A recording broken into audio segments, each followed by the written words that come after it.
स्वागत है। धन्यवाद आपको और आपके चैनल को भी। शाहपुर विधानसभा की हम बात करें तो यहाँ पे चुनावी सरगर्मियाँ तेज हो गई हैं। लोग अपने-अपने नेता के तलाश में लगे हुए हैं और देखा जाए तो लोगों के जो एक कह सकते हैं आकर्षण जो है वो जनसुराज की तरफ बढ़ता जा रहा है। आप लोग बोलिए लोगों के बीच में ऐसा कौन सा जादू कर दिया जिसकी वजह से जनसुराज की तरफ लोग खींचे जा रहे हैं? देखिए, जनसुराज कोई जादू नहीं किया है। जनसुराज जो है वो लोगों को जगा रहा है और हकीकत जो ज़मीनी बात कह रहा है। आज तक जिन मुद्दों पे चर्चा नहीं हुई कि हमारा बिहार क्यों पिछड़ गया, हम क्यों पिछड़ गए, आज देश के सबसे गरीब और पिछड़े राज्य क्यों बनकर रह गए, ये हम उनको सोचने के लिए कह रहे हैं कि हम लोग जाते हैं जब सभाओं में तो हम लोग भाषण नहीं देते हैं, हम लोग कहते हैं कि हम बातचीत करने आए हैं। आखिर हमारी ये हालत हुई क्यों? क्योंकि इतिहास तो हमारा ऐसा नहीं था। इतिहास में हमारा जो बिहार था वो बहुत गौरवशाली इतिहास रहा है। यहाँ की शिक्षा व्यवस्था पूरे विश्व में जानी जाती थी। नालंदा विश्वविद्यालय, विक्रमशिला विश्वविद्यालय, तब ऐसी व्यवस्था बिहार में थी जब पूरे दुनिया में अच्छी व्यवस्था नहीं थी। इसके अलावा आप देखेंगे कि जो राजनीति के गुरु माने जाते हैं चाणक्य, यहीं के बिहार के हैं। आप देखिएगा कि आर्यभट्ट जो ज़ीरो दिए हैं वो बिहार के हैं। कहने का मतलब कि बिहार जो है वो ज्ञान की भूमि रही है। यहाँ के जो लोग निकलते हैं वो अपने आप में इतिहास रचते हैं। लेकिन ऐसा क्या हुआ कि हमारा बिहार आज सबसे गरीब और पिछड़ा हो गया? पढ़ाई में हम लोग सबसे पीछे हो गए, जब एक समय वो ज्ञान की भूमि थी। और आज हम पढ़ाई के लिए, अगर अच्छी पढ़ाई करनी है तो हम बाहर दूसरे राज्यों की तरफ देखते हैं। नीतीश कहीं कुमार तो बोलते हैं कि हमने शिक्षा में ये काम किया, वो काम किया। हम लड़कियों को 50,000 रुपए दे रहे हैं, 10,000 दे रहे हैं, 1 लाख रुपए दे रहे हैं। तो आप लोगों ने शिक्षा पे काम ही नहीं हो रहा है। नहीं, मैं ये नहीं कह रही हूँ कि शिक्षा पे काम नहीं रहे। क्या किए हैं शिक्षा पे? दिए तो बहुत कुछ है और हम लोग भी इसी बिहार से ही पढ़े हुए हैं और बिहार के सरकारी स्कूल से पढ़े हैं। तब तो उस समय हमें इतनी सारी सुविधाएं नहीं दी जाती थी। हमें कोई खाना नहीं दिया जा रहा था, कोई साइकिल, कपड़ा, कॉपी, किताब कुछ नहीं मिलता था। लेकिन पढ़ाई होती थी, जिस चीज़ के लिए हम विद्यालय जाते थे, वो चीज़ हमें मिलती थी। आज क्या है? आज सब कुछ है, लेकिन जो चीज़ हमें विद्यालय में मिलनी चाहिए वो नहीं है। व्यवस्था की बात करते हैं, मैं भी पहले कन्फ्यूज़ थी कि जब इतने खर्चे हो रहे हैं बिहार में शिक्षा पर, तब भी भाई शिक्षा में हम पिछड़ क्यों गए? जब इतनी सुविधाएँ उन्होंने दे दी, इतनी फैसिलिटी दी, तो शिक्षा आखिर पीछे रह क्यों गया? ये कारण किसी ने उनसे पूछा? पूछना चाहिए था ना कि ठीक है, हम मान लिए कि आप कर रहे हैं, हम भी नहीं नकार रहे हैं कि हाँ, नीतीश जी कुछ नहीं किए हैं, बहुत कुछ किए हैं और कर रहे हैं। लेकिन जिस मकसद के लिए किया जाना चाहिए, क्या वो पूरा हो रहा है? क्या बच्चों को शिक्षा मिल रही है? बिल्कुल नहीं मिल रही है। प्राइमरी विद्यालय में मैं जाती हूँ, मेरा भी मानना था कि आखिर गड़बड़ कहाँ है? जब इतना सब कुछ हो रहा है तो शिक्षा मिल क्यों नहीं रहा है? जब मैं प्राइमरी विद्यालय में गई तो मैं देख रही हूँ कि 1 से 5 तक की कक्षाएँ हैं, तो 5 कक्षाएँ हुई ना? वहाँ पे क्लासरूम कितने हैं? 2 हैं। टीचर कितने हैं? 2 हैं। उसमें से 1 प्रिंसिपल है और 1 टीचर है।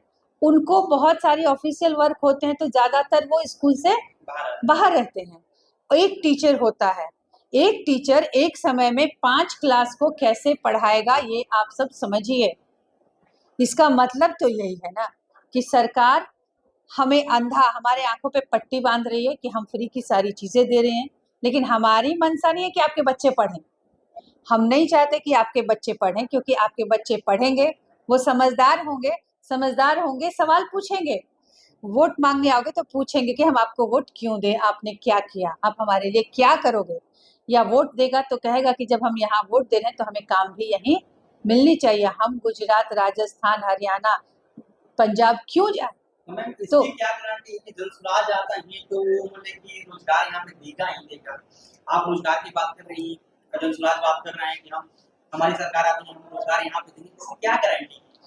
बिल्कुल गारंटी। देखिए, एक पहली बात कि हम जो 5 उद्देश्य बता रहे थे, वो 5 उद्देश्य के लिए लोगों को था कि हाँ, सभी आते हैं, यही बोलते हैं, लेकिन क्या गारंटी है कि आप लोग करोगे? बात तो सही है।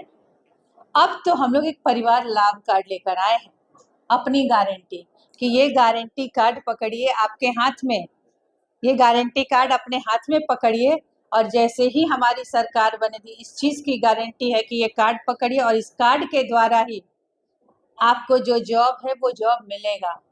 कैसे जॉब मिलेगा वो बताते हैं कि लोग ये कह रहे हैं कि भाई जॉब कैसे मिलेगा, कहाँ से देंगे, एक साल में स्ट्रेस माइग्रेशन को कैसे रोकेंगे। तो रोकने का उपाय ये है कि हमारे यहाँ 3 चीजों का पलायन हुआ है, एक पूंजी का पलायन, एक बुद्धि का पलायन और एक श्रम का पलायन। तो सबसे पहले हमारे यहाँ की जो पूंजी है, पूंजी का जो पलायन हुआ है उसको रोकना है। उसके लिए प्रशांत जी CD रेशियो की बात करते हैं। ये है कि छोटे स्तर पे बताया जाए कि मान लो कि बिहार में 100 रुपया लोगों ने जमा किया, तो 100 में से ये पूरे भारत का आंकड़ा है कि कम से कम 70 से 75% जो है वो वहां के स्थानीय लोगों को लोन में पैसे मिलने चाहिए, जो CD रेशियो है। तो 70 to 75% होने चाहिए। बिहार का कितना है? 40% है। लालू जी के राज्य में ये कितना था? 18%। मीन 100 रुपए में 18 रुपए मिलते थे यहाँ पे लोगों को लोन, कि आप अपना काम करो, बिजनेस करो, जो करो। आज 40 रुपए मिलते हैं। 40 रुपए के बाद बाकी जो पैसे बचे वो पैसे चले जाते हैं दूसरे राज्य में। तो दूसरे राज्य में जाते हैं तो वहां का पूरे भारत का CD रेशियो 70-75 है, लेकिन यहाँ 40 मिल रहा है, वहां कितना मिलता है? 90%, 95%, 100%, 105% मिलता है, जिससे कि वहां रोजी रोजगार बढ़ रहा है, वहां विकास हो रहा है। तो हम सबसे पहले उस पूंजी को रोकेंगे, उस पूंजी को रोक करके वो पूंजी जो हमारे यहाँ के बच्चे बाहर गए हैं, वो कोई ना कोई स्किल उनमें है जो कि वो काम कर रहे हैं, जब वो बिहार आएंगे तो हम उनको कहेंगे, हम उनको 4% सालाना वार्षिक ब्याज दर पे सरकारी गारंटी पे 5 लाख तक रुपए उनको देंगे रोजी रोजगार करने के लिए, कि आप अपना रोजगार यहाँ पे स्थापित करो। अगर वो यहाँ पे रोजगार स्थापित करते हैं तो सिर्फ वो 5 लाख रुपए लगाएंगे तो अकेले काम नहीं करेंगे, उनको 2, 4, 10 लोग भी चाहिए उनको काम करने के लिए। तो इस तरह से हम लोग स्ट्रेस माइग्रेशन को 10 से 12 हजार की नौकरी करने जो बाहर जा रहे हैं उनको हम यहाँ पे रोकेंगे। इधर राजद का जो एक तरह से माया बहन घोषणा जो लेकर आया है, आप लोग केवल आधार कार्ड से बस कनेक्ट करके छोड़ दे रहे हैं। वो तो बैंक अकाउंट जो आम जनता है वो नहीं है कि वो अपने फॉर्म में बैंक अकाउंट नंबर डायरेक्ट हम पैसा भेजेंगे, आप लोग अकाउंट की बात ही नहीं कर रहे अब राजद की क्या बात कर रहे हैं? राजद इससे पहले भी तो था, 15 साल पहले वो थे, फिर उप मुख्यमंत्री 3 साढ़े 3 साल तेजस्वी जी भी थे। क्या किया इन लोगों ने अभी तक? आज जब जनसुराज आया है, जब मुद्दे की बात कह रहा है तो ये लोगों से छलावा कर रहे हैं, महिलाओं को बरगला रहे हैं कि 2,500 रुपए हर महीना माई बहन योजना। माई बहन योजना उस समय याद नहीं आई थी? जब वो थे, जब उनकी सरकार थी तब याद नहीं आई थी। अब उनको सबको लग रहा है कि भाई हमारी कुर्सी, हमारी सत्ता सब खिसकने वाली है, क्योंकि जनसुराज आ गया है। तो लोगों को मूर्ख बनाने के लिए, बरगलाने के लिए ये नई नई साजिशें हैं। इसका भी है कि जब उन्होंने अगर 2,500 रुपए देने की बात की है तो उसका भी प्लान किए होंगे ना कि कहाँ से देंगे, तो थोड़ा कैलकुलेशन करके देख ले। वो तो सारी चीजें प्रशांत जी कहते हैं कि देंगे कहाँ से, क्योंकि उनको सोचना भी नहीं है कि जब हम देंगे तो कहाँ से देंगे। हम तो जो बोल रहे हैं कि हम ये काम करेंगे तो उसका बता रहे हैं कि ये काम कैसे होगा, वो बता के दिखाए भाई कहाँ से देंगे, कि हमारा पूरा बजट ही कितना है, उस बजट में से अगर माई बहन योजना में देंगे तो बाकी काम कहाँ से करेंगे। तो इसी के लिए बार बार वो कहते हैं शिक्षित होना, समझदारी होना और नहीं होना, ये अलग अलग बातें हैं। यहाँ के वर्तमान विधायक बताते हैं कि जौनिया का मुद्दा बड़ा गरमाया हुआ है। वो बताते हैं कि जनसुराज वाले जो पिकनिक पे आए हैं और यहाँ से पिकनिक करेंगे फिर 2-4 महीने में निकल जाएंगे, हम यहाँ पे 20 साल से राजनीति कर रहे हैं, यहाँ के राजा हम ही। तो जनता क्या मान रही है? राजा अपने मुंह से कह रहे हैं ना, अपना मुंह में हम तो अपने लिए कुछ भी कह सकते हैं, राजा जनता को मानना चाहिए ना। क्या आपने ऐसा कुछ किया है कि पूरी प्रजा जो है वो आपको अपनी राजा मान रही है?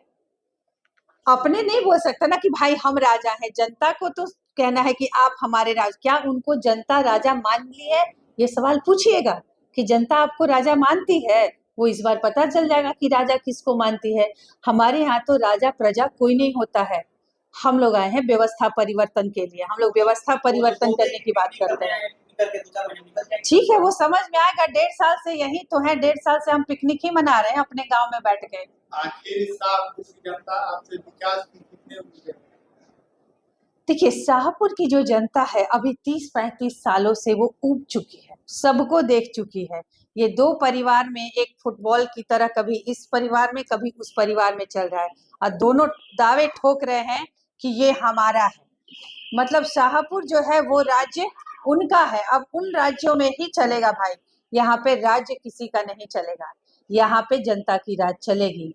हम लोग किसी को राजा बनाने नहीं है, जनता अपनी मालिक होगी और जनता का ही सुंदर राज बनेगा। अब कोई राजा यहाँ पे नहीं होगा। आप एक लास्ट सवाल, आप लोग बोल रही हैं कार्ड बना रही हैं और 20,000 रुपए जो है चुनाव बाद देने की बात कर रही हैं। आप लोग चुनाव बाद कर रही हैं, नीतीश कुमार जी 10,000 रुपए इसी महीने से, ठीक है, 10,000 रुपया रोजगार करने के लिए महिलाओं को दे रहे हैं, इस पर क्या आपका राय है? बिल्कुल, राय बहुत सकारात्मक है। राय ये है कि आप सब देखे होंगे कि इतने सालों से नीतीश जी रहे या लालू जी रहे, सब रहे, वो सारे काम वो अब तक काहे नहीं किए। पेंशन जो 400 रुपए था वो 20 साल से था, 10 रुपया 1 रुपया भी नहीं बढ़ा था, अचानक 1100 रुपया हो जाता है क्योंकि चुनाव का समय आ गया है। जीविका दीदी का पैसा बढ़ जाता है, चौकीदार का पैसा बढ़ जाता है, आशा वर्कर का बढ़ जाता है।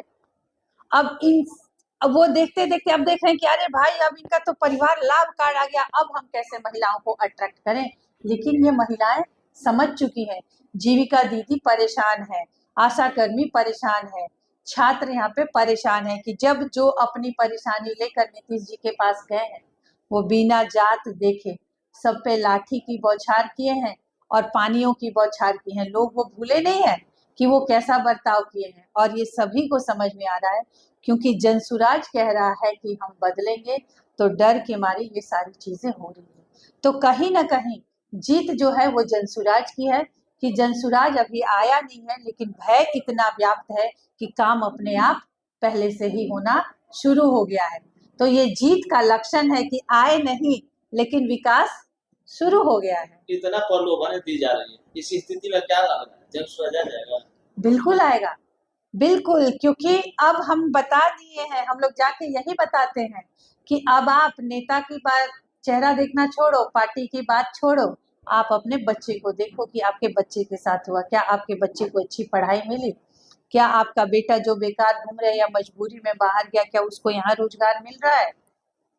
तो हम तो ये कहते हैं कि जिस तरह से अभी तक के नेतागण आए और अपने बारे में सोचे, स्वार्थी बने कि आए वोट तो मांगे लेकिन जीत के चले गए, आज कहते हैं कि हम राजा हैं।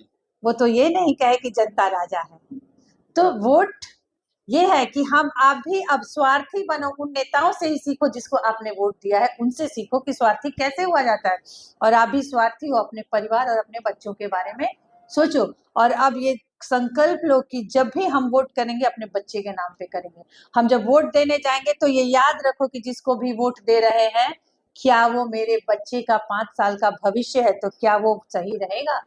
तो ये सोच समझकर आप लोग वोट दीजिए और अपने बच्चे की पढ़ाई और रोजगार के लिए वोट दीजिए। चलते चलते मैं जो भी हमारे दर्शक देख रहे हैं उनको क्या संदेश दीजिएगा, क्या अपील कीजिएगा? मैं सारे बिहारियों से यही अपील करती हूँ कि जो हमारा गौरवशाली बिहार था उसको हमें दोबारा वापस लेके आना है और वापस कोई अकेला प्रशांत किशोर या हम जैसे अगर लाख कार्यकर्ता भी मिल जाए तब भी यह संभव नहीं है।